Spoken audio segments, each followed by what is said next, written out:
जय गणेश जी, जय गुरु जी। आइए आज हम जानते हैं चतुर्थ खंड के पंचम अध्याय के बारे में, जिसमें कि कार्तवीर्य परशुराम युद्ध के वर्णन बताया गया है। आइए विस्तार से जानते हैं। राजा कार्तवीर्य ने अनेक बांधवों और राजाओं को भी युद्ध का निमंत्रण दिया था। इस कारण अनेक राजागण उसके साथ रण क्षेत्र में जा पहुँचे। वे सभी रत्न जटित अलंकारों से अलंकृत एवं श्रेष्ठ मुकुट कुंडल आदि से सुशोभित थे।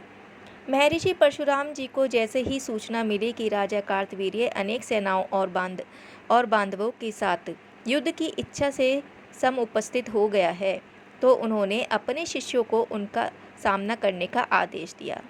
परशुराम जी के वे शिष्य भी महान पराक्रमी और मंत्रविद एवं शस्त्राभ्यासी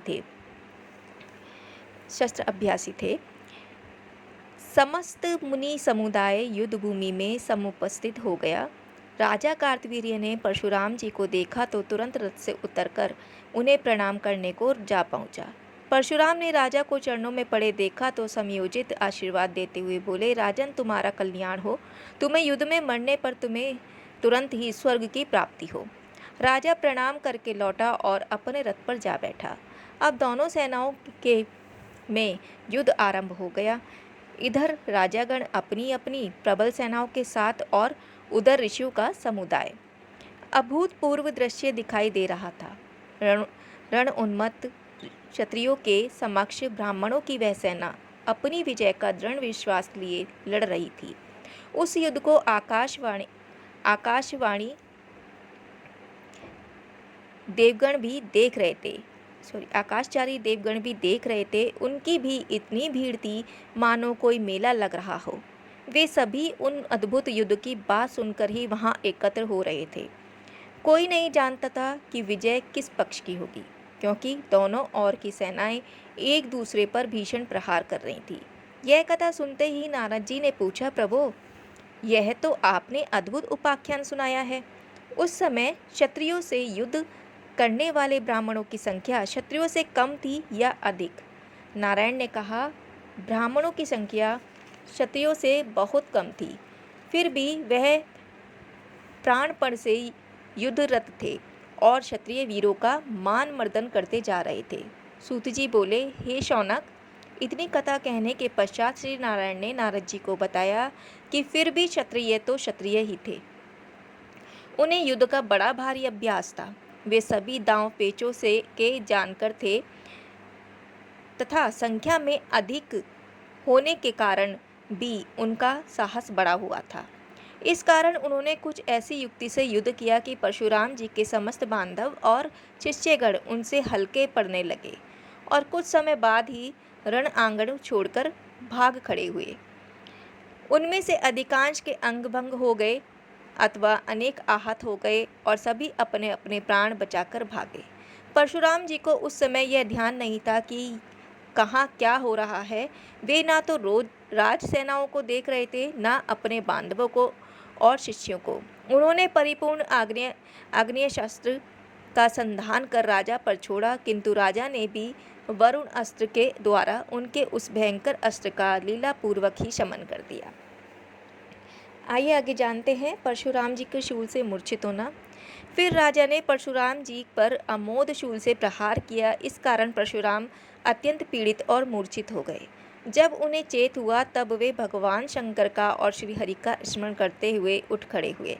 जब वे मूर्छित हुए थे तब राजा को बड़ा खेद हुआ था। वे दुखित हृदय से एक और बैठ गए और मुनिवर के सचेत होने की प्रतीक्षा करने लगे। जब परशुराम जी को चेत हो गया तो उन्होंने राजा से कहा, राजेन्द्रोत्तिष्ठ समरम कुरु साहसपूर्वकम काल भेदे ज्यो नृणाम काल भेदे पराजय। अर्थात, हे राजेंद्र, उठो, साहसपूर्वक युद्ध में तत्पर हो। मनुष्यों को काल के भेद से विजय की और काल के भेद से ही पराजय की प्राप्ति होती है। भूपाल अपने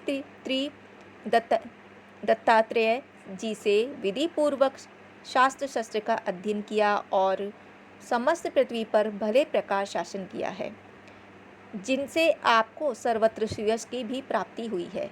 आप अपने ही बाहुबल से चक्रवर्ती राजा बने हुए हैं। सभी राजाओं को, यहाँ तक कि रावण को भी आपने जीत लिया है।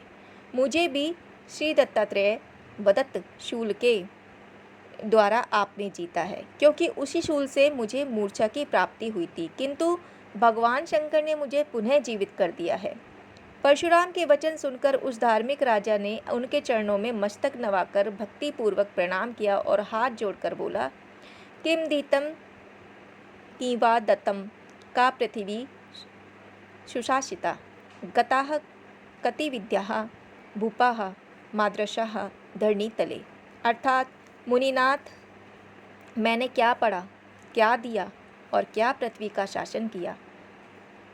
अर्थात यह जो कुछ भी किया सब तुझ ही था, क्योंकि मेरे समान ना जाने कितने भूपाल पृथ्वी तल पर उत्पन्न हुए और ना जाने किधर चले गए।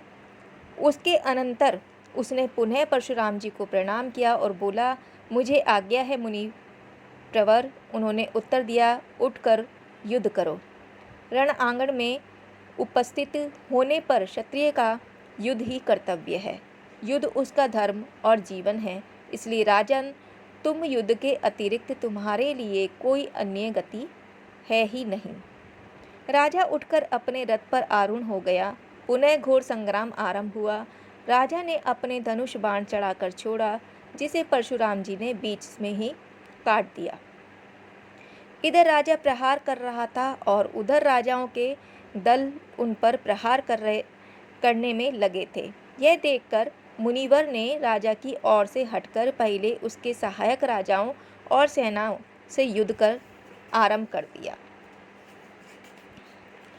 इस बार उनके प्रहार बहुत तीव्र थे। सेनाएं उनके उन प्रहारों को सहन करने में समर्थ न थी। अनेकों वीर धाराशायी होने लगे। अनेकों को भीषण आघात पहुंचा और व्याकुल होकर भागे। उन्हें भागते देखकर अन्य सैनिकों ने भी विभिन्न दिशाओं में भागना आरंभ कर दिया। इस प्रकार रणभूमि में भगदड़ मच गई। आइए आगे जानते हैं परशुराम जी का पृथ्वी को 21 बार क्षत्रिय विहीन करना। अब परशुराम जी कार्तवीर्य के मित्रों और बंधुओं पर प्रहार करने लगे। घोर संग्राम छिड़ा था।